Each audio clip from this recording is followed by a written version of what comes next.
Olá e bem-vindos ao Cantinho da História.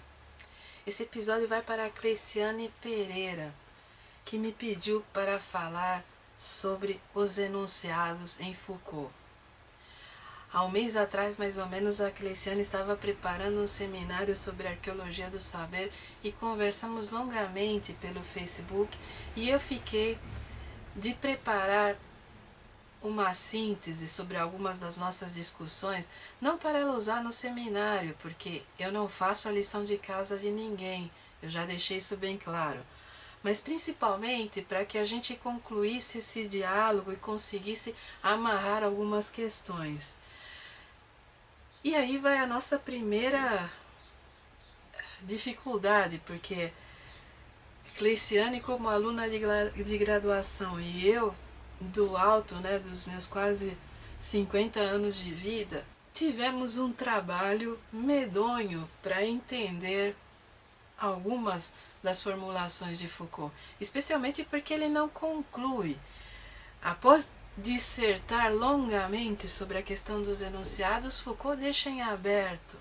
Então, o que eu reuni para clarear um pouco essa discussão é o seguinte. Primeiro, eu já falei sobre a arqueologia do saber aqui e sobre a questão da ordem do discurso. O que é o discurso? Para Foucault, existe a perspectiva do olhar. Isso vai ficar mais claro em As Palavras e as Coisas. Mas existe a argumentação em arqueologia do saber em que os objetos em si não existem, que eles são construídos a partir da formação e da prática discursiva. E essa é uma das questões mais difíceis de explicar, porque implica no seguinte, implica que esse livro em si não tem existência concreta a não ser a partir do momento em que o meu cérebro e o seu convencionam que ele é um livro, que ele é uma brochura de capa entre o mostarda e o marrom, utilizando um degradê, que foi escrito por Michel Foucault, que se chama Arqueologia do Saber, que foi publicado pela editora Vozes. Cada um dos componentes na definição desse objeto, livro, está implícito no momento em que o meu discurso e o seu discurso concordam em definir esse objeto. E nesse sentido, o que é o enunciado? O enunciado é a unidade elementar do discurso. Cada afirmação que eu fiz sobre esse livro é o enunciado, desde a textura do papel, o tipo da capa, as informações que ele contém, tudo isso são enunciados. Quando juntamos os enunciados, nós criamos o discurso. E aí Foucault passa uma parte significativa do livro descrevendo os enunciados, descrevendo que eles têm identidade, autonomia e repetição. Repetição é claro que eles têm que ter, porque se eu e você não concordarmos com o que é um livro, então o discurso não se forma, ou você vai ter dois discursos paralelos. Quando existem discursos paralelos, eles podem dialogar ou podem antagonizar. E o que torna o formato do discurso Foucaultiano tão difícil é que Foucault utiliza um discurso dialético. Ele promove uma formulação e depois desconstrói essa formulação.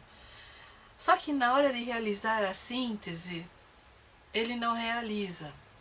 Ao contrário da dialética marxista, que precisa da síntese e da definição, Foucault deixa em aberto.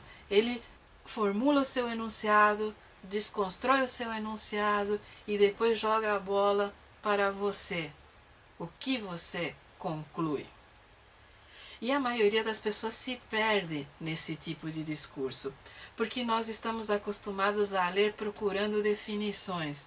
E quando a definição não fecha, quando a definição fica em aberto, aí você se pergunta, não, mas o que Foucault pensa realmente? Foucault não está interessado em dar a você uma definição completa. Ele está interessado em que você pense, que você faça esse exercício de pensamento junto com ele e construa a sua definição, que você construa o seu próprio discurso, que você entenda o discurso dominante na sociedade, que você entenda as dimensões da formação discursiva, como é que a formação discursiva é promovida em sociedade a partir de determinadas épocas, a partir de determinadas premissas científicas ou não, porque existe o discurso médico, o discurso religioso, o discurso social, o discurso político. Foucault quer que você se movimente com familiaridade, que consiga desconstruir todos esses discursos, mas ele não te dá definições fechadas, prontas e acabadas. E talvez essa seja a maior dificuldade, porque quando a gente está na graduação, aquela paura da avaliação faz com que a maioria de nós procure definições prontas. Então você se pergunta, o que é o enunciado em Foucault? Da mesma maneira que você se pergunta, o que é o imaginário medieval para Jacques Le Goff? E você passa o livro inteiro do Le Goff perseguindo o conceito e muitas vezes perde de vista o próprio livro. Então, Foucault define os enunciados até certo ponto. Ele mostra que eles possuem características de exterioridade quando você consegue dialogar interdiscursivamente, que eles têm autonomia, mas que eles também devem ter o acúmulo para que o discurso se torne inteligível, que ao mesmo tempo em que uma certa raridade é necessária para que o discurso avance, para que ele não caia na mediocridade, ao mesmo tempo é necessário que exista um patamar comum para que todos compreendam e aceitem esse discurso. Em termos práticos, isso significa que você e eu temos que ter um patamar mínimo para concordar que isso é um livro. Mas a partir daí eu posso analisar esse livro de uma maneira e você pode analisar de outra. Mas para que esse enunciado faça sentido, nós temos que ter uma cultura em comum, nós temos que ter uma série de premissas discursivas compartilhadas. Eu sei que não é fácil, e nesse ponto Foucault deixa bem claro que as instituições promovem a formação discursiva. A formação discursiva é assimilada pelo indivíduo e ela pode ser transformada, mas que normalmente o discurso parte de um âmbito institucional, seja a religião, seja a prática médica, seja a política. Aí entra uma outra questão. O Sérgio Lucas, com quem eu converso também pelo Facebook, sabendo que eu estava preparando esse vídeo, me pediu para falar um pouco sobre o conceito de arquivo, que é complementar a questão do enunciado. E aí é que talvez a gente consiga avançar um pouco nessa percepção. O que é o arquivo para Foucault?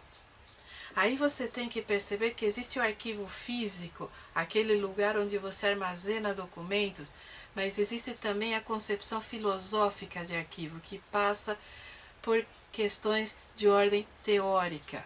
O que guardamos, como guardamos e por que guardamos. Cai um pouco naquela discussão do Le Goff, do documento e do monumento que a gente costuma ver na graduação. Eu vou dar um exemplo prático para ver se isso fica mais claro. Os arquivos do judiciário. Normalmente, quando você vai pesquisar em um arquivo histórico com documentação judiciária, você chega na listagem de documentos e você vai encontrar os documentos não necessariamente por ordem cronológica, mas separados em grupos temáticos. Todos os processos cíveis juntos, todos os processos crimes juntos. inventários, testamentos, e dentro dessa organização temática, aí você encontra a organização cronológica. Você tem meios de indexar esses arquivos. Então, quando você vai procurar na listagem, você encontra o processo por autor, por réu, você encontra o processo por tema. Cada uma dessas organizações está vinculada à acessibilidade da informação. Então, quando você organiza um arquivo, a informação tem que estar acessível. São convenções que você vai formando. Mas quando você pega um processo e vai ao próprio documento, esse processo também tem uma ordem interna, que é a ordem ditada pela praxe judicial. Existe uma praxe no inquérito policial, existe uma praxe no processo judicial. Normalmente você começa com uma petição inicial, aí o juiz se pronuncia e chama as partes, aí as partes discutem entre si. Se for necessário, são chamadas testemunhas, as testemunhas são qualificadas, são ouvidas e depois o juiz se pronuncia. Se for necessário, laudos, peritos são chamados, os peritos elaboram os laudos. E existe toda essa ordem e essa praxe no processo judiciário que é o que vai dar a cara do documento. Tudo isso implica na discussão de documento e monumento, que é o que guardamos, como guardamos e por que guardamos. E que quando o historiador seleciona, ele está produzindo o documento. Da mesma maneira que quando o judiciário estabelece essa ordem no processo, é um documento produzido. Ali não se encontra um fato em si, mas a interpretação que o judiciário, na pessoa do juiz e dos outros sujeitos desse processo, entenderam e formularam esse fato.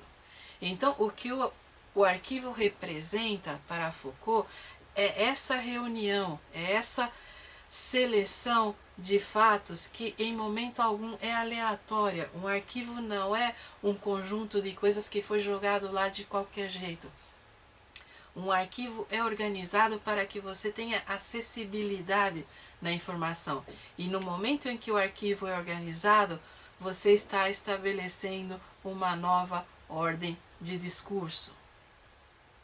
Você está pegando aqueles enunciados, você está pegando aqueles documentos e com eles está formando uma prática discursiva, que é o modo como nós conservamos a nossa história e como essa conservação acaba por determinar a visão que temos da história, do documento, como é que isso se transforma em um enunciado. Eu sei que é complicado e eu sei que muitas vezes os exemplos práticos mais embananam do que esclarecem, mas é para isso que a gente está aqui. Essa é uma síntese. A partir daí, você pode dialogar com o texto do Foucault, a partir daí você pode perder um pouco aquela paura de encontrar o conceito pronto, porque você não vai encontrar o conceito pronto. Foucault quer que você pense, do mesmo modo que eu não vou te dar a solução. Eu estou aqui para promover o diálogo. Então, nesse sentido, se ficou alguma dúvida, se você está disposto a dialogar sobre o texto, você sabe onde me encontrar. Eu estou lá no Facebook, na página Cantinho da História, ou no meu blog que vai passar por aqui. Discutir Foucault é um tormento para todos nós. Porque, ao contrário da maioria dos historiadores que trabalha com o documento como horizonte, Foucault trabalha no limite do discurso e no limite do abstrato. Então, muitas das suas discussões são tão abstratas que dificilmente um aluno de graduação consegue acompanhar. Eu me solidarizo com todos vocês que estão no primeiro ou no segundo semestre e estão encarando uma pedreira dessas. Então, precisando, eu estou lá. Eu demoro, mas respondo.